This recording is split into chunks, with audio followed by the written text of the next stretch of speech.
नीतीश कुमार जी थोड़े ज़्यादा बदनाम हो गए, लेकिन एक दौर था जब सारा देश कह रहा था that he is the PM material का विजिलेंट के नाम पर जो गुंडागर्दी हो रही है, मैं उसको अप्रूव नहीं करता। This is the part of गुंडागर्दी। जो रेपिस्ट है castration should be one of the man punishment. Potentiality खत्म कर दी जाए जो रेपिस्ट, ताकि आखिरी दिन तक वो रोता रहे। Chaudhary Charan Singh, Devilal, Karpoori Thakur, Madhu Limaye, George Fernandes, Mulayam Singh Yadav, Nitish Kumar. These are some of the names that are etched in the pantheon of socialist politics of India.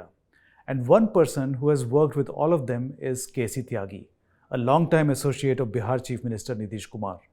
He was the spokesman of their Janata Dal United Party, but he resigned from that post recently for what he said were personal reasons. He remains, however, the political advisor to the party. K.C. Tyagi is with us today on our show at 4 Parliament Street, and we will ask him about the legacy and future of socialism as well as the contemporary BJP-dominated politics. Tyagi ji, हमसे बात करने का बहुत बहुत धन्यवाद। स्वागत है आपका पीटीआई में। समाजवादी थॉट से शुरू करते हैं। जी। आप कई दिग्गज समाजवादी नेताओं के साथ आपने काम किया है, Chaudhary Charan Singh, Chaudhary Devilal, George Fernandes, Madhu Limaye, Karpoori Thakur, S M. Joshi, Mulayam Singh Yadav, Lalu Yadav, Sharad Yadav, Nitish Kumar, Madhu Dandavate, of course Madhu Dandavate. उसमें भी 2 गुट थे सोशलिस्ट मूवमेंट में, एक पीएसपी और एक एसएसपी। तो मधु दंडवते, एस.एम. जोशी, सुरेंद्र मोहन, ये लोग पीएसपी वाले थे। जॉर्ज फर्नांडिस, कर्पूरी ठाकुर और ये अपना मुलायम सिंह यादव और मधु लिमय, ये एसएसपी वाले थे। और ये धारा लोहियार जेपी से बटी। आचार्य नरेंद्र देव सबसे बड़े थे और वो 2 यूनिवर्सिटी के एक साथ प्रेसिडेंट थे, वाइस चांसलर थे, लखनऊ और बनारस। और जवाहरलाल नेहरू की जो किताब है डिस्कवरी ऑफ इंडिया, उसके रेफरेंस में जवाहरलाल ने लिखा है कि अगर ये ना होती तो किताब ना होती। वो इतने विद्वान थे। अभी पिछले दिनों में पुणे गया तो जहाँ ये किताबें लिखी गई हैं, जहाँ कस्तूरबा रही, जहाँ गांधी जी रहे, जहाँ महादेव भाई रहे, उस सारे इलाके को मैं देख करके आया। तो उसमें बंटवारा ये हो गया, लोहिया गुट अलग, हम बंटते बहुत हैं। ये हमारी त्रादसी है। हाँ। तो कई दशकों तक सोशलिज्म जो थी वो एक कांग्रेस की ऑल्टरनेटिव थी, लेकिन फिर उनका पतन शुरू हुआ, धीरे धीरे डिक्लाइन होता गया। पतन नहीं, उसको डिवीजन कह सकते, डिवीजन कह लीजिए। तो जरा कारण बताइए कि क्यों वो डिक्लाइन क्यों हुआ, और इज देयर एनी चांस कि रिवाइव हो सकता है वो? उसके जो कुछ सवाल हैं, आज इंडियन पॉलिटिक्स को सबसे ज़्यादा उत्तेजित वही कर रहे हैं। लोहिया ने एक नारा दिया था, उस समय पार्टी थी संसोपा, संयुक्त सोशलिस्ट पार्टी। संसोपा ने बांधी गांठ, पिछड़ा पावे 100 में 60। लेकिन लोहिया के पिछड़े में महिलाएं भी शामिल थी। हम उनको भी पिछड़ा मानते हैं, महिला को। सारे देश की महिलाएं पिछड़ी, बैकवर्ड है, क्योंकि उनको पुरुषों जैसे अधिकार नहीं है और उनका जो शोषण है फैमिली के अंदर भी और फैमिली से बाहर भी, तो उसको भी उन्होंने कहा इनको भी मौका मिलना चाहिए, आरक्षण मिलना चाहिए। अब वो उसके बाद जो जनता पार्टी की सरकार बनी 77 में, तो कर्पूरी ठाकुर इसके बिहार में मुख्यमंत्री बने और जनता पार्टी के अंदर से ही उनको रेजिस्टेंस हुआ। सत्येंद्र बाबू थे एक नेता, उन दोनों का चुनाव होकर के हुआ। तो वहाँ पर मुंगेरी लाल कमीशन एक बना हुआ था ऑलरेडी, जिसने कुछ रिकमेंडेशंस की थी रिजर्वेशन को लेकर के। और आप लोगों की जानकारी के लिए ये नई चीज़ हो सकती है, उसमें महिलाओं का इकोनॉमिकली वीकर सेक्शन का भी रिजर्वेशन शामिल था, लेकिन उसने बैकवर्ड के रिजर्वेशन को 2 हिस्सों में बांट दिया। आजकल नहीं चल रहा है कोटा विद इन कोटा। तो जो अति पिछड़े थे उनको अलग दे दिया, जो पिछड़े थे उनको अलग दे दिया। और पिछड़ों के जो अगड़े थे, यू फॉलो माई पॉइंट, उन्होंने तब भी विरोध किया था, इसका डिवीजन नहीं होना चाहिए, कर्पूरी ठाकुर के खिलाफ किया। और अपनी ही पार्टी ने यानी कि जनता पार्टी ने ही उनकी सरकार गिरा दी, लेकिन पहला हिंदुस्तान का सोशलिस्ट लीडर बना जिसने रिजर्वेशन की पॉलिसी को लागू किया। अब जरा वर्तमान में आते हैं। अब वर्तमान में आते हैं तो ये वो सरकारें जो जनता पार्टी की थी अपने अंतर विरोधों से वो टूटती रही, लेकिन उत्तर भारत में जब 77 में कांग्रेस पार्टी की सरकार थी, बिहार में जगन्नाथ मिश्रा, उत्तर प्रदेश में नारायण दत्त तिवारी, हरियाणा में भगवत लाल शर्मा, दिल्ली में राधा रमन, राजस्थान में हरदेव जोशी और मध्य प्रदेश में श्यामाचरण शुक्ला। उत्तर भारत के 7 राज्यों में एक ही जाति के मुख्यमंत्री थे।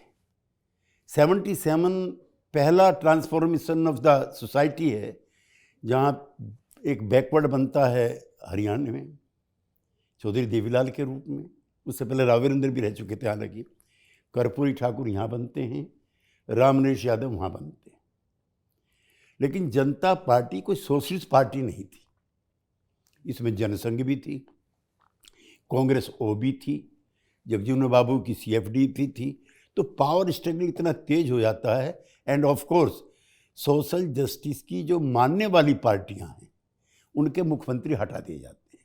कर्पूरी ठाकुर हटते हैं, देवीलाल हटते हैं, रामनेश हटते हैं, लेकिन भैरव सिंह शेखावत नहीं हटते, शांता कुमार नहीं हटते, और जो मध्य प्रदेश में हैं सकलेचा, वो आंतरिक लड़ाई में हटते हैं, ऐसे नहीं हटते हैं। तो ये लड़ाई चली भी, रुकी भी, थमी भी, हार भी गई और 1980 आ गया। फिर 89 आता है, एक बड़ा कारण जो हिंदुस्तान की राजनीति का सबसे टर्निंग पॉइंट है। मैं भी उस समय MP था और VP सिंह कोई सोशलिस्ट नहीं थे, वो एक राजा परिवार के थे, लेकिन विनोबा का उन पे असर था और जयप्रकाश नारायण का। और जयप्रकाश जी ने जो भूदान प्रोसेस शुरू किया था उसके वो हिस्से बने कि भाई स्वेच्छा से जो सरप्लस लैंड है वो गरीब गुरबा लोगों को, लैंडलेस लोगों को दो। हालांकि सोशलिस्ट मानते हैं कि स्वेच्छा से कोई जमीन का त्याग नहीं करेगा, इसके लिए कानून बने, लैंड रिफॉर्म्स हों और सरकारी मशीनरी कब्जा दिलवाने में मदद करें। विनोबा से हम लोगों का भी ये डिफरेंस भी था। तो 9 अगस्त 1990 को VP सिंह मंडल कमीशन की अनुशंसाएं लागू करने के लिए प्रस्ताव पास कर देते। That is the turning point in the history of Indian politics. 2-3 दिन तक कुछ नहीं होता क्योंकि सोसाइटी चेतन अवस्था में नहीं है। जब चेतनाएं जागती हैं जागरूक लोगों की, तब विरोध शुरू हो जाते हैं। और उसमें गोस्वामी नाम का एक लड़का आत्मदाह करने का प्रयास करता है और वो चला जाता है एम्स में भर्ती होकर। तो मदन लाल खुराना जी अडवाणी जी के साथ उसको देखने जाते हैं और रिजर्वेशन का जो सबसे वोकल जो सेक्शन है वो डॉक्टर्स हैं, चूँकि वहाँ पर शेड्यूल कास्ट का कोटा है और वो ऐसा करके मानते हैं कि इसमें मेरिट मारी जा रही है और शेड्यूल कास्ट के लोग जिनके 40% नंबर हैं वो भी डॉक्टर बन जा रहे वगैरह।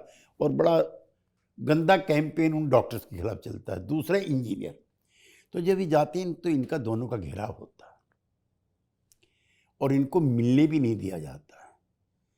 देन दे डिसाइड कि कुछ करना चाहिए। राजनीति और हिस्ट्री के मानने वाले लोग ऐसा मानते हैं कि सारनाथ से जो यात्रा शुरू होती है वो उस खोए हुए जन आधार को प्राप्त करने के लिए होती है जो मंडल अटैक करता है। कांग्रेस पार्टी ने भी इसका विरोध किया है। आज जब राहुल गांधी सबसे बड़े चैंपियन बने हुए हैं, तो चूँकि मैं उस लोकसभा में था, जो नॉन कॉन्फिडेंस है वो कांग्रेस पार्टी के नेता राजीव गांधी की तरफ से आता है और 2.5 घंटे के भाषण में 3 बार पानी पीते हैं वो, गाली देते देते रिजर्वेशन को भी, it must not B caste based, इसमें मेरिट बढ़ती है। ये भी ऑन रिकॉर्ड है ये चीज़ें, वो इसकी पूरी स्पीच जो है रिकॉर्ड में है। बीजेपी भी साथ देती है उसमें इनका, और वीपी सिंह की सरकार गिर जाती है और ये मामला कोर्ट में चला जाता है। मैं इसलिए इसका जिक्र कर रहा हूँ कि आजकल एक मांग ये भी है कि इसको 9th शेड्यूल्ड में रिजर्वेशन को रखा जाए, ताकि जब रिजर्वेशन का इशू आवे तो ये जुडिशियल रिव्यू का हिस्सा ना बने। ये कोर्ट में चला गया, थैंक्स टू जेठमलानी जी, वो हमारे वकील बने और 1992 में ये हो गया कि ये लागू किया जाए। कांग्रेस की सरकार थी, 92 से लेकर के 92, 93, 94, 95, 96 में फिर देवेगौड़ा की बनी, फिर कांग्रेस की 10 साल सरकार रही। तो मंडल कमीशन को तो उस तरह से कभी उन्होंने नहीं किया था। एक सोशल जस्टिस की जो पार्टीज हैं, 1931 में पहला कास्ट काउंटिंग होती है, जातिगत जनगणना। अब कल्पना कर सकते हो अब से 100 साल पहले की फ्यूडलिज्म और कास्ट सिस्टम कितना स्ट्रॉन्ग रहा होगा कि हर आदमी उस जमाने में अपनी जात छिपाते थे, और जात की जो श्रेष्ठता है उसका शिकंजा इतना मजबूत था कि हमारे यहाँ उत्तर प्रदेश में एक कम्युनिटी है लोध, कल्याण सिंह उसके नेता थे। That is a backward caste community, लेकिन पूरा जो लोध समाज है अपने आप को लोध राजपूत लिखता है। ऐसे ही नीतीश कुमार की जो कम्युनिटी है कुर्मी, वो क्षत्रिय कुर्मी सभा बना करके चलते हैं, और अनुमान है कि ऊंचे पैमाने पर लोगों ने उस समय अपनी जात छिपाई और ऊंची जाति में अपने आप को रजिस्टर करा दिया। उसके बाद फिर किन्हीं कारणों से कभी कास्ट की जनगणना नहीं हुई। मंडल कमीशन ने ऐसा माना है कि 52% बैकवर्ड, लेकिन नीतीश कुमार इसके पायनियर हैं जिन्होंने जातीय जनगणना शुरू की। उस समय हमारी और बीजेपी की सरकार थी, नीतीश मुख्यमंत्री थे और Modi ji, Sushil Modi ji deputy chief minister थे। जनगणना होनी चाहिए, ये मुहिम हम लोगों ने चलाई। विधानसभा से 2 बार सर्वसम्मति से, पॉइंट टू बी नोटेड, सर्वसम्मति से प्रस्ताव पास हुआ, होनी चाहिए।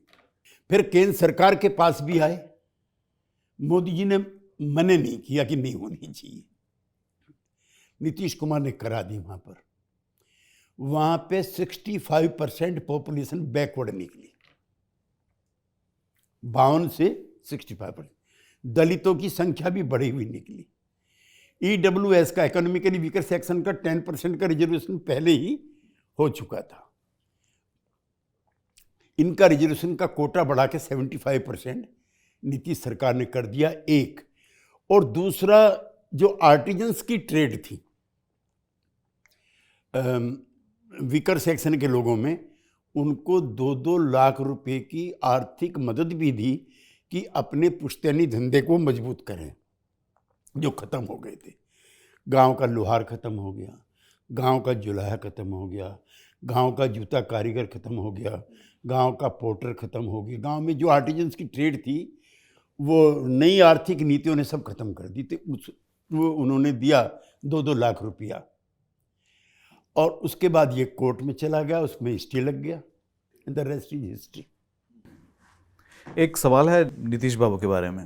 एक समय था जब उनको प्रधानमंत्री के रूप में भी देखा जाता था, लेकिन उनकी जो नीतियां हैं, पार्टी बदलना, तो उससे उनकी छवि पे काफ़ी प्रभाव पड़ा है। आप क्या मानते हैं कि वो हमेशा के लिए समाप्त हो चुके हैं? नीतीश कुमार जी थोड़े ज़्यादा बदनाम हो गए, लेकिन कोई पार्टी ऐसी नहीं है जिसने अपने घुर विरोधियों से हाथ न मिलाया। Take the case of Congress party. DMK की सरकार गिराने का काम आपातकाल में, मैं तो जेल में रहा हूँ, इंदिरा जी ने किया। हमारी देवेगौड़ा प्रधानमंत्री थे, उसके बाद बने थे गुजराल साहब। तो जैन कमीशन की रिकमेंडेशंस आई थी कि राजीव गांधी के मरने में DMK के कुछ नेताओं की भी भूमिका है और उनके मंत्री जो है मंत्रिमंडल से निकाले जाएं, ऐसा कहकर के कांग्रेस पार्टी ने उस सरकार को गिराया था। वो DMK उनके साथ। मुलायम सिंह यादव ने मिसेस गांधी को 99 में प्रधानमंत्री नहीं बनने दिया था। उस रात जाकर के वो जॉर्ज फर्नांडीज के घर में सो गए थे और सुरजीत साहब पूरी रात ढूंढते रहे कि जॉर्ज कहाँ चला गया मुलायम सिंह, वो मिले नहीं, उनकी सरकार नहीं बनी, मुलायम सिंह की पार्टी भी वहाँ पर है। लालू जी की बेटी पैदा हुई थी आपातकाल में, उसका नाम था मीसा। इतनी हेट्रेड थी कांग्रेस पार्टी के लिए, वो भी उनके साथ है। बीजेपी, जहाँ कुर्बान हुए मुखर्जी वो कश्मीर हमारा है, इस नारे के साथ उन्होंने जनसंघ शुरू करी थी। उनके रिश्ते शेख अब्दुल्ला के पोते और बेटे दोनों से रहे, दोनों मंत्रिमंडल में रहे। मुफ्ती साहब की पार्टी का जो कॉन्स्टिट्यूशन है वो कहता करेंसी भी यहाँ पर इंडिया की नहीं चलेगी, we will have autonomous finance system over there. उसके साथ भी बीजेपी का रिश्ता नाता रहा, और भी कई उदाहरण हैं। तो ये जो दौर है उसमें तालमेल का दौर बहुत ज़्यादा बढ़ गया। बसपा का और बीजेपी का गठबंधन रहा, ममता बनर्जी अबोहल उनका और बीजेपी का गठबंधन रहा, डीएमके का भी रहा है, अन्ना डीएमके का रहा है। तो ये जिसे आप प्रखर पॉलिटिकल आइडियोलॉजिकल कंसोलिडेशन कहते हैं, ये उसका दौर नहीं है, ये लचीला दौर है। और अपनी अपनी सुविधा से सभी राजनीतिक दल तालमेल करते हैं। हमारी एक दो तालमेल हो सकता है आपको ज़्यादा लगती हो लेकिन एक दौर था जब सारा देश कह रहा था that he is A PM material. एक तो उन पे परिवारवाद का कोई आरोप नहीं है, और अगर मैं कहूँ तो मेरी बात का यकीन कर लेना, काम के बदले अनाज योजना, जानते नहीं पॉलिटिक्स में पैसा दे करके मुख्यमंत्री से काम कराना, एक उदाहरण नहीं। मुझको सुशील मोदी ने एक बार बताया कि चुनाव के मौके पर एक पूंजीपति 50 लाख रुपए देना चाहते थे, सुशील मोदी को लेकर के वो चले गए। आज सुशील मोदी नहीं है इस किस्से को यस करने के लिए, तो नीतीश जी ने कहा हमें काहे के लिए दे रहे। हेलीकॉप्टर बीजेपी ने दिया, अरुण जेटली उनके बड़े दोस्त थे, जहाज उनका दिया हुआ, पर्चे सारे बट रहे बीजेपी। तो पैसे देने तो बीजेपी के दफ्तर में जाओ, हमें काहे के लिए दे रहे हो, हमारा तो एक पैसा खर्च नहीं हो रहा। ऐसा भी नीतीश कुमार था जिसमें भ्रष्टाचार का कोई आरोप नहीं था, जिसपे जातिवाद का भी कोई आरोप नहीं था। He was the best PM material at that time. अब हम गठबंधन में हैं, इसके सर्वमान्य नेता नरेंद्र मोदी जी हैं, उनको चुनौती देने का, उनसे अलग होने का कोई सवाल ही पैदा नहीं होता। तो उनकी लाइफलाइन क्या कहती है कि कहाँ जाएंगे आगे? अब यहीं रहेंगे। आपको लगता है इसी में कि नीतीश, अभी तो खैर बीजेपी के साथ आपका गठबंधन है, पर आने वाले समय में आपको लगता है कि नीतीश जी एक बार फिर से प्रधानमंत्री पद के दावेदार हो सकते हैं, या उनका प्रधानमंत्री पद का अब सपना देखने का उनका नहीं, समय चला गया? नीतीश जी, एक तो हमारी पार्टी इतनी छोटी है, हम ये तो कह सकते हैं that he is A PM material, लेकिन हम ये नहीं कहते हैं he is A PM candidate. हमारे 12 एमपी हैं, उसके लिए 272 प्लस चाहिए, तो वो उस हवा में हम नहीं जी रहे। So Tyagi ji, this is something about the JDU's future beyond Nitish Kumar. Unlike your rival RJD, which has a clear line of succession, there seems to be no clarity within the JDU, and it seems to be depending on Nitish ji for its political survival. Do you think a second rung of leadership emerging within the JDU, keeping in mind that you are sharing power both in Bihar and in the center? देखिए, नीतीश कुमार का पारिवारिक उत्तराधिकारी कोई नहीं, जैसे RJD में है, ये एक प्लस पॉइंट भी है। और जो डेवलप्ड डेमोक्रेसीज़ हैं वर्ल्ड वाइड, उसमें अभिशाप भी बुरी बात ही मानते हैं डायनेस्टी। ये राजा रानियों का हुआ करता था। जो डेमोक्रेसी है उसका बेसिक कंसेप्ट यूरोप से लिया गया है, जहाँ डायनेस्टी के खिलाफ लोग लड़े, जहाँ मोनार्की के खिलाफ लोग लड़े, और कई जगह तो ब्लडी रिवोल्यूशन भी हुए, चर्च के खिलाफ भी और मोनार्की के खिलाफ भी। लेकिन हमारी बैकवर्ड सोसाइटी है, यहाँ पर तो पत्थर वत्थर भी पूज लेते हैं हम लोग, ये तो राजा रानियों की औलादें हैं। जेडीयू में long life to Nitish Kumar, उसके बाद कोई कलेक्टिव लीडरशिप, लेकिन वो नीतीश कुमार को के करिश्मे को फिलअप नहीं कर सकती। वेरी सॉरी टू से। So what is the future of party beyond Nitish Kumar? वो जो इश्यूज हैं जो आर्टिकुलेट हुए हैं इस बीच में, उनको लेकर के प्रखरता के साथ यूनाइटेडली अगर जनता दल यू की लीडरशिप लगी रहती है तो कुछ सीमा तक उस वैक्यूम को भर सकती है, लेकिन नीतीश कुमार जैसा कोई नहीं, एक वो आया नहीं तो सीरियस जस्सी जैसा कोई नहीं, नीतीश कुमार जैसा कोई नहीं, और वही नहीं, सोशलिस्ट रैंक एंड फाइल में कोई नहीं। I have been with Mulayam Singh, I have with Lalu Yadav, I had very excellent relationship particularly with Mulayam Singh also, लेकिन नीतीश कुमार इज डिफरेंट, और उसके जैसा सोशलिस्ट मूवमेंट में कोई नेता नहीं। त्यागी जी, बिहार में असेंबली इलेक्शंस है नेक्स्ट ईयर, आपका क्या व्यू है जो नई जनरेशन के लीडर्स है जैसे चिराग पासवान और तेजस्वी यादव, खासकर Tejashwi Yadav in recent months have emerged as a very सुलझा हुआ लीडर, तो आपको लगता है कि वो सीएम मटेरियल है एक, और दूसरा आपने लालू प्रसाद जी की बात की, आपने बोला कि वो बहुत बड़े दलित लीडर निकले, आपको लगता है Lalu era is over now in Bihar? देखिए, लालू यादव की भी एक लीगेसी है। ये 90 से पहले ये कल्पना नहीं करते थे कि बैकवर्ड कास्ट का या कोई गरीब परिवार का आदमी भी चीफ मिनिस्टर बन सकता है। एक अपवाद छोड़ दीजिए, 1-1.5 साल का दरोगा राय का 47 से लेकर के और 77 तक ज़्यादातर ही अपर कास्ट के लोग वहाँ चीफ मिनिस्टर रहे, जबकि उनकी संख्या अबाउट 60 to 65% भी थी। लेकिन लालू ने उस फिनोमिना को तोड़ा। उसमें राबड़ी देवी की भी अनफॉर्चुनेट इमरजेंसी शामिल है, जिसको हम लोगों ने नहीं चाहा, और बल्कि समता पार्टी का जो रिवोल्ट है और जो जनता दल यू का रिवोल्ट है लेड बाई शरद यादव, वो लालू के परिवारवाद के खिलाफ भी है और बैड गवर्नेंस के खिलाफ भी है।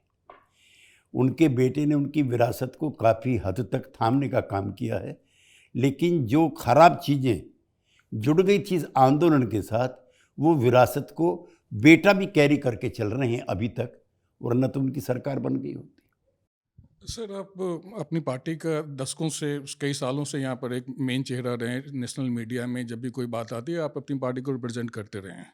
अब कुछ दिन पहले आपने रिज़ाइन कर दिया, आपने कहा, पार्टी ने कहा कि पर्सनल रीज़न से रिज़ाइन किया है, लेकिन जो मीडिया में खबरें आई पार्टी के सोर्स के ही हवाले से आई कि बहुत सारे इशूज़ में आप काफ़ी वोकल रहे और आपका जो स्टैंड था वो बीजेपी गवर्नमेंट के लिए कहीं ना कहीं एम्बैरेसिंग था।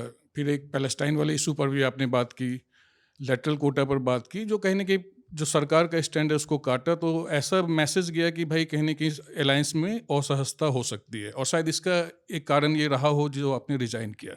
तो कैसे देखते हैं? नहीं, मैं एक तो ये बहुत क्लियर करना चाहता हूँ कि मैं सबसे पहला लीडर था जनता दल यूनाइटेड में, अगर आप में से किसी साथी को याद होगा, कि हमारा समर्थन अनकंडीशनल है, कोई शर्त नहीं। एक दूसरा, कोई सवाल मैंने ऐसा नहीं उठाया है जो जेडीयू की विचारधारा से मेल ना खाता हो और उस पर मैं करेक्ट साबित ना हुआ हूँ।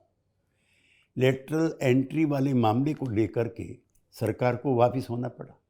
ऐसी एम्ब्रेसिंग पोजीशन सरकार के लिए क्यों आनी चाहिए? और socialist movement and the politics of social justice, इस फिनोमिना के खिलाफ है वो जो भर्ती की जा रही थी।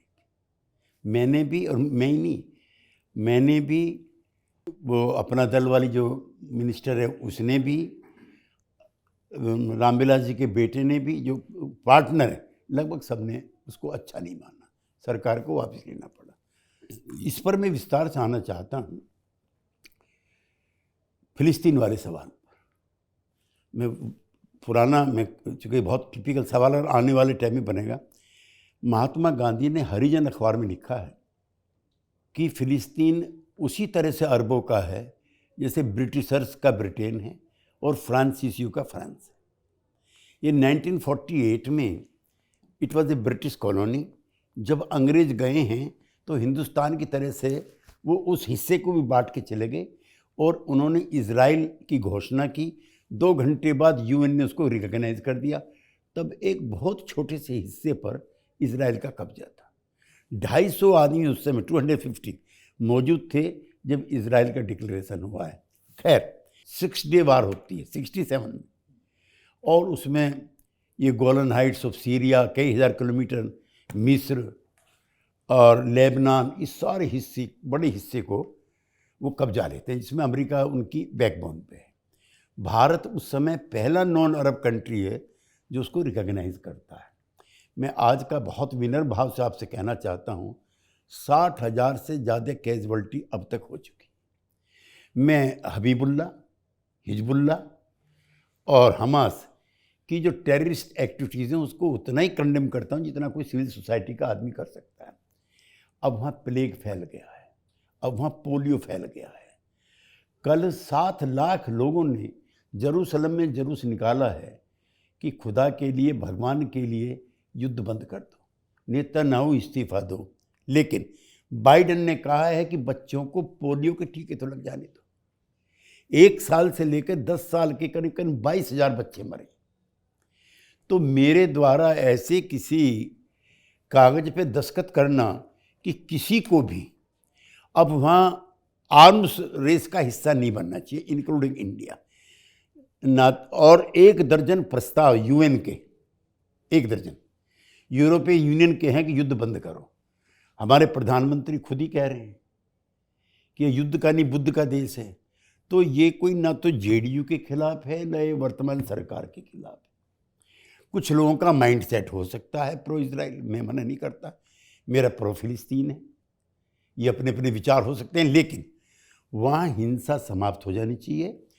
और जो हमास और हिजबुल्ला कर रहे हैं उसको भी मेरा समर्थन नहीं है, लेकिन उसकी आड़ में आप सारे फिलिस्तीन को मार दो। कभी युद्ध, हम महाभारत मेरे को याद है, I am a practising Hindu also. 7 बजे के बाद दोनों बैठ जाते थे शाम को कि नहीं अब युद्ध नहीं होगा, महिलाओं पे बच्चों पे नहीं होगा। वहाँ अस्पतालों पे बम गिरने, आप तो इतनी रिपोर्टेड एजेंसी चला रहे हैं, रोज़ खबरें आपके यहाँ आई, वहाँ बच्चे मारे जा रहे हैं, वहाँ स्कूल मारे जा रहे हैं, वहाँ पोलियो का जहाँ पर इंजेक्शन दिया जा रहा है वहाँ भी बम फिर रहा है। भाई एज ए ह्यूमन बीइंग मुझको ये सब बुरा लगता है और मैंने इसको इसीलिए समर्थन किया है।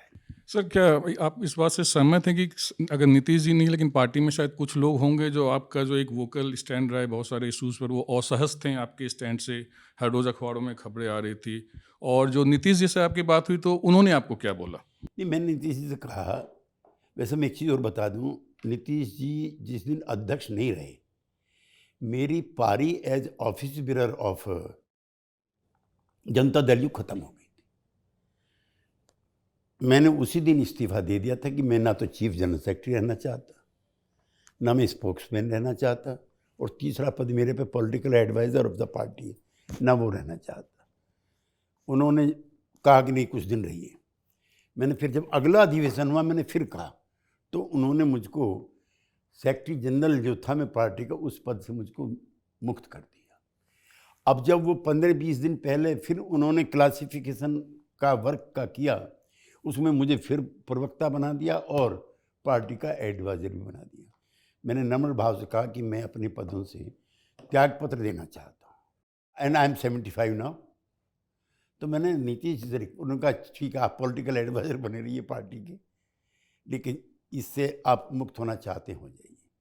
अब उसमें देखिए मीडिया तो मतलब मैं इसकी आज़ादी का प्रशंसक रहा हूँ, और मैं आपकी आज़ादी के लिए भी जेल गया हूँ 77 में इमरजेंसी में।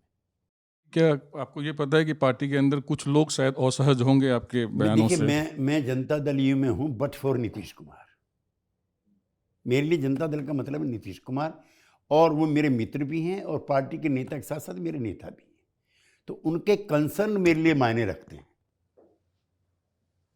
देखिए, जब आपने बोला पार्टी में बने हुए हैं, तो फ्यूचर के में क्या रोल देखते हैं अपने लिए, और अदरवाइज पार्टी के अलावा कोई फ्यूचर प्लान आपका? नहीं, कोई सवाल, जनता दल यू छोड़ना या नीतीश कुमार को छोड़ना मेरे स्वभाव में नहीं है।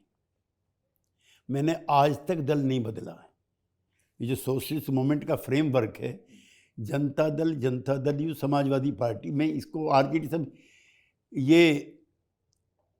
ये एक जैसे ही, इनका जो डीएनए इनका सबका एक है, थोड़ा क्वालिटीज़ का फ़र्क है इसमें। तो मैंने आज तक दल नहीं बदला 74 से लेकर के अब तक। पार्टी के अंदर कोई और रोल फ्यूचर में? नहीं, मेरा ये रोल काफ़ी हम सेटिस्फाइड। देखिए मैं लोकसभा का मेंबर रह चुका, मैं राज्यसभा का मेंबर रह चुका, अटल जी ने मुझको एक कॉरपोरेशन का चेयरमैन बनाया, पार्लियामेंट में आप लोगों ने, जिसमें शायद आप भी थे, जिन्होंने राज्यसभा कवर की है, लोकसभा के समय तो नहीं था। I was one of the best most vocal member of parliament. कोई इशू नहीं बचा है। जिस इशू पर मैंने राज्यसभा में पब्लिक के कंसर्न्स को ना उठाया, आई एम सेटिस्फाइड। और मैं उस तरह का भी नहीं हूँ कि भाई अब वहाँ चला जाओ वहाँ। अच्छा, ये दल बदल कैसे लेते हैं लोग? दल मतलब दिल बदलना जैसा है 24 घंटे में, और इनको दिल की बीमारी भी नहीं होती। त्यागी जी, आप एनडीए सरकार का परफॉर्मेंस कैसे देखते हैं? क्या कंसल्टेशंस ज़्यादा होने चाहिए गवर्नमेंट में ताकि? देखिए, तो प्रधानमंत्री ने खुद कहा है कि अब बहुमत से नहीं सर्वमत से सरकार चलाई जाएगी। तो उनका ये कथन, मैं उसका स्वागत करता हूँ। वाइडर पार्टिसिपेशन जो है उसके अच्छे नतीजे निकलते हैं। अपनी पार्टी में भी और सहयोगी पार्टी से भी जितना भी वाइडर कंसल्टेशन हो उतना ही अच्छा है। बीजेपी जो सरकार जो चला रही है, जिस तरह से पिछली सरकार चल रही थी और अब चल रही है, उसमें कोई बदलाव? कोई जेडीयू कोई असहज है या नीतीश कुमार जी असहज हैं, अनकंफर्टेबल, में ऐसा नहीं मानता। त्यागी जी, इस बार एनडीए की सरकार में काफ़ी अलाइज पार्टनर्स हैं अभी सरकार में, और काफ़ी मीटिंग्स वगैरह भी होने के बाद ये सारा कुछ हुआ। कितना कोहेसिव एटमॉस्फेयर है अभी एनडीए में? ये allies काफ़ी के लिए? कोहेसिव है, और भी ज़्यादा कोहेसिव होना चाहिए। काफ़ी है। लगभग दूसरे तीसरे दिन जो है, जो सदन में नेता उनके साथ, जो मिनिस्टर्स हैं उनके साथ, जो पार्टी फंक्शन उनके साथ लगातार रहता है, लेकिन इतना बढ़ाओ कि इतनी भी उंगली उठाने को जगह ना मिले। त्यागी जी, अभी जो कलकत्ता में आरजी कार हॉस्पिटल की जो घटना हुई है, काफ़ी उसके ऊपर प्रोटेस्ट भी हुए हैं, लोगों में गुस्सा भी दिखा है। अभी पश्चिम बंगाल में एक नया बिल पास किया गया है महिला सुरक्षा को लेकर के, जिसमें कि रेप क्राइम्स पे डेथ सेंटेंस भी है अगर जो विक्टिम है उसकी मौत हो जाती है या वो वेजिटेटिव स्टेट में हो जाती है। तो किस तरह से देखते हैं आप इसको? ये जो पूरी घटना थी, एक तरह से जो निर्भया की घटना थी उसकी याद दिलाई, और तब से ही ये मांग रही है, कई बार उठती है कि और स्ट्रिंजेंट लॉज होने चाहिए। साथ ही और भी बहुत सारे फैक्टर्स हैं जो इस पूरे इंसिडेंट में इस बार हमें नजर आए। इस पूरी घटना को कैसे देखते हैं? देखिए, एज ए सोशलिस्ट मैं इसमें पॉलिटिक्स के अलावा उससे अलग हट करके महिला वाले मामले को हम लोग देखते हैं। हमें पढ़ाया गया था, हमें बताया गया था कि जो नारी की देह है उसका देश है। देश की सीमाओं पर अतिक्रमण करने की जो सजाएं होती हैं वो नारी के शरीर पर अतिक्रमण करने की सीमाएं जैसी होनी चाहिए।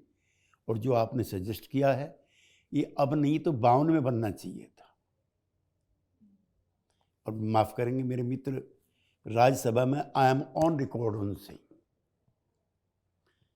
कि ये लोग पुरुष ही ना बचें, ऐसी भी सजा इसमें होनी चाहिए। जो पश्चिमी बंगाल सरकार ने पास किया है उसका समर्थन है, लेकिन ममता जी का जो एटीट्यूड रहा पिछले 1-1.5 महीने, वो दुर्भाग्यपूर्ण। आपने अभी कहा पुरुष ही ना रहे, इसका मतलब castration should be one of the man punishment, potentiality खत्म कर दी जाए जो रेपिस्ट। क्योंकि ये भी माना जाता है कि death penalty is not the right solution, क्योंकि फिर वो जो रेपिस्ट है उसको कोई अफसोस करने का मौका ना मिले। हाँ, तो मैंने कहा था कि मेन पोटेंशियलिटी खत्म की जाए ताकि आखिरी दिन तक वो रोता रहे। ऐसी सजा होनी चाहिए ताकि किसी की हिम्मत ना हो आने वाले टाइम में। चूँकि अब उस पर एक अलग बहस हो जाएगी, इससे बड़ा जुर्म कुछ नहीं होता है that someone is acting against your wishes, violation of your. बिल्कुल। इसलिए एज ए सोशलिस्ट मैं इस नियम कानून का, और इसकी एक सीमा तय होना चाहिए, 10 साल नहीं 1 महीने में तय हो। सारे पुलिस के अफसर जो हैं महिलाएं हों, सारे डॉक्टर्स महिला हों, जज महिला हों, तब इसका फैसला हो। सर इस बार लोकसभा चुनाव में कांग्रेस का प्रदर्शन जो है वो उम्मीद से ज़्यादा ऊपर रहा, और कई लोगों का मानना है कि राहुल गांधी जो हैं एक विपक्षी मुखर आवाज़ बनकर उभरे हैं, वो लीडर ऑफ ऑपोजिशन भी बनाए गए हैं। आप उन्हें एज अ पॉलिटिशियन कैसे रेट करते हैं, और क्या आप मानते हैं कि वो नरेंद्र मोदी जी के खिलाफ एक ऑल्टरनेटिव बनकर उभरे हैं? लेकिन मैं डेमोक्रेटिक प्रोसेस से पढ़ लिख करके राजनीति में आया हूँ। मुझे अफसोस था कि कोई मेन अपोजिशन पार्टी नहीं, 2 बार से कांग्रेस मेन अपोजिशन पार्टी नहीं थी।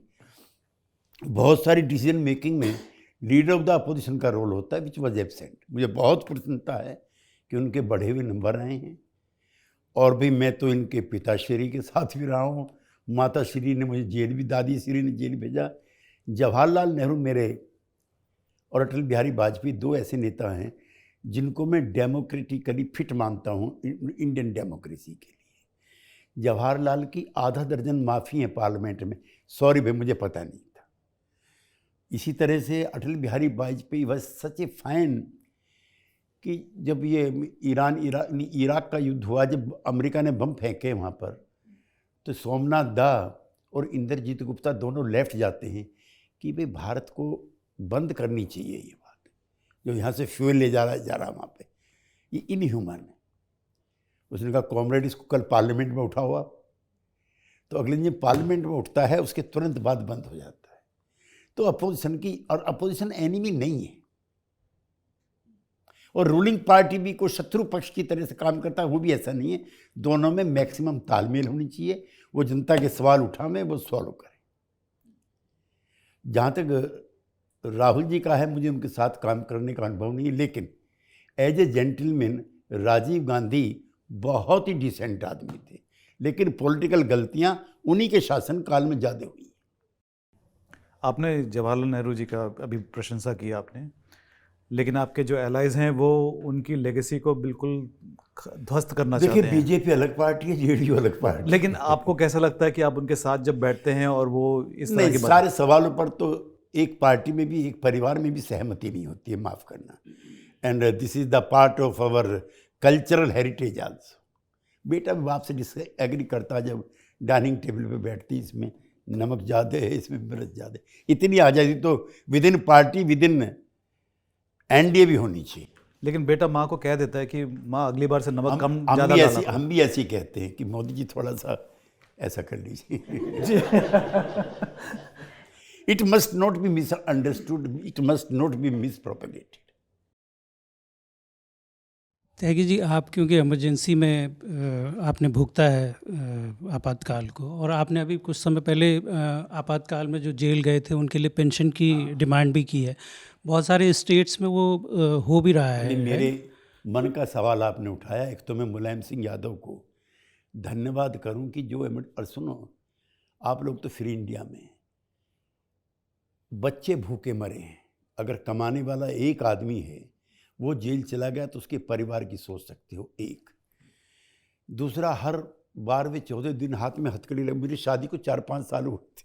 मैंने अपने पिताजी से मना किया, मैं आपके हाथ जोड़ता हूँ, मेरी बीवी को मत लाना। मैंने कई बीवियों को वहाँ रोते हुए देखा था। खैर, जॉर्ज फर्नांडीज के जो भाई हैं लॉरेंस फर्नांडीज, उनके नखून निकाल लिए थे। Where is George? एमरजेंसी में इतनी जातियाँ हुई, और हिटलर की जो फासिज्म था, वहाँ न्यूरेमबर्ग टाइप ट्रायल हुआ था, जिसमें इस तरह की सोच रखने वालों की भी सज़ा होनी चाहिए जो इमरजेंसी की सोच रखते हैं। खैर, ज़माना बदला हुआ है, लेकिन कम से कम 50,000 रुपये महीना उनके परिवार को मिलना चाहिए। उनके इलाज की मुफ्त व्यवस्था होनी चाहिए। सबको ताम्रपत्र दिए जाने चाहिए। और नरेंद्र मोदी जी ताल कटोरा गार्डन में ये सारे काम करेंगे तो बहुत अच्छा होगा। इसी से जुड़ा हुआ है कि इमरजेंसी को लेकर के बहुत सारी, जब भी सरकार उस पर, बीजेपी खास करके इमरजेंसी के हालात बयान करती है, तो उस समय अपोजिशन और कई बहुत सारे सिविल सोसाइटी की तरफ से भी ये कहा जाता है कि इस समय जो पिछले 10 साल से चल रहा है वो एक अनडिक्लेयर्ड इमरजेंसी देश पे लगी हुई है। मैं ऐसा नहीं मानता। हम सरकार से भी डिसएग्री करते हैं, हम तो जेल नहीं जाते भाई। उस समय तो हर तीसरे आदमी को हम पुलिस वाला समझते थे, अब तो ऐसा कुछ नहीं है। It is a police state. ये आरोप लगाने के लिए है, लोगों ने इमरजेंसी को देखा नहीं। दूल्हे तक जो हैं स्टरलाइजेशन के केस हुए हैं उस दौर में, इतनी जुल्म और जातियाँ थी। बुलडोजर की बात आप कर रहे हो, इस पे जामा मस्जिद के पास क्या हुआ था। और प्रेस क्लब से निकलते हुए जो अपने कुलदीप नैयर थे, उनके साथ 250 के करीब पत्रकार थे। किस तरह से कुलदीप नैयर जैसे लोग भी जेल में रहे हैं। आज तो मुझे लगता नहीं शायद कोई पत्रकार जेल में है, एडिटर, तो उसको इससे नहीं मिलाना चाहिए। सर, आजकल के राजनीतिक दौर में आप क्षेत्रीय पार्टियों को कैसे देखते हैं? देखिए, क्षेत्रीय पार्टियां वो जो सब नेशनलिज्म है उसकी प्रतीक है। जो राष्ट्रीय पार्टियां हैं कई बार कई राज्यों की क्षेत्रीय अस्मिता के साथ व्यवहार नहीं करती हैं। जैसे तमिलनाडु है, डीएमके जो है वो क्षेत्रीय अस्मिता की पार्टी है। वहाँ पर पश्चिमी बंगाल में इवन सीपीएम भी क्षेत्रीय अस्मिता की पार्टी थी, माफ़ करना। महाराष्ट्र में शिवसेना, उत्तर प्रदेश में समाजवादी पार्टी और कुछ हद तक हम भी, झारखंड भी। मैं इनकी एमरजेंस को ना तो नेशनल यूनिटी के खिलाफ मानता हूँ और न किसी के उसमें। ये राज्यों के स्टेट्स का जो सब नेशनलिज्म है, जिसका कोई कॉन्ट्रडिक्शन नेशनलिज्म से नहीं है, उसकी प्रतीक है। तो आप थर्ड फ्रंट देख रहे हैं बनते हुए आगे इलेक्शंस के आते हुए? इस समय थर्ड फ्रंट का कोई स्कोप नहीं है। शार्प डिवीजन हो चुका है इंडिया में और एनडीए में कि कोई थर्ड फ्रंट अब नहीं बने। थर्ड फ्रंट दो हिस्सों में बट गया, कुछ इंडिया में चले गए, कुछ डीएम में। त्यागी जी, आप उत्तर प्रदेश से आते हैं, वहाँ चीफ मिनिस्टर योगी आदित्यनाथ बड़े सख्त एडमिनिस्ट्रेटर माने जाते हैं और एक तरह एक हिंदुत्व आइकॉन भी माने जाते हैं। आपकी उनके बारे में क्या राय है? आप उनको कैसे देखते हैं? नहीं, पार्लियामेंट में मैंने उनके साथ काम किया है, कई कमेटियों में किया है, तो मैंने उनको एक अच्छे इंसान के रूप में देखा, लेकिन एडमिनिस्ट्रेटर के रूप में मैंने तब नहीं देखा था। और उनकी एक अलग कॉन्स्टिट्यूएंसी है जो सोशलिस्टों से कई मामलों में मेल नहीं खाती है, लेकिन वो अपना कार्यकाल पूरा कर रहे हैं, मुझे उसमें कोई एतराज़ नहीं। सर, आज जब आप यहाँ पर बैठे हैं, वो हरियाणा में कॉ विजिलेंटे का इशू आया है। आर्यन मिश्रा नाम के एक लड़के को गोली मार दी गई है, तो और ये घटनाएं कुछ हरियाणा में हाल के दिनों में हुई भी ज़्यादा हैं, तो कैसे देखते हैं आप इसे? नहीं, मैं ही नहीं, देश के प्रधानमंत्री ने भी इस पर टिप्पणी की है कि काउ विजिलेंट के नाम पर जो गुंडागर्दी हो रही है, मैं उसको अप्रूव नहीं करता। किसी को अगर इस तरह की शिकायत है तो थाने में दर्ज कराना चाहिए। अपने हाथ में कानून लेने का किसी को अधिकार नहीं है। और कॉन्स्टिट्यूशन के प्रेम्बिल में भी liberty of faith, liberty of thought, liberty of expression, उसका जिक्र है। This is unconstitutional, anti constitutional. आपने कहा काउ विजिलेंटे के नाम पे जो हिंसा हो रही है उसकी आप निंदा करते हैं, लेकिन काउ विजिलेंटे खुद ही नहीं होना चाहिए, काउ विजिलेंटे ही नहीं होना चाहिए। ये क्या सही है कि कोई? ये काम तो थानों का है, ये काम थानों का है। कोई पॉलिटिकल आउटफिट कैसे उसको अपने हाथ में ले सकता है? This is the part of गुंडागर्दी। आई disapprove. Do you think the Modi government in its third term will last till 2029? ये सरकार अपना कार्यकाल पूरा करेगी, इसको कहीं से कोई चुनौती ही नहीं है, ना अपनी सहयोगी पार्टियों से है, ना विपक्ष से। इसलिए सरकार के भविष्य को कोई खतरा नहीं। ताकि जी बहुत बहुत धन्यवाद।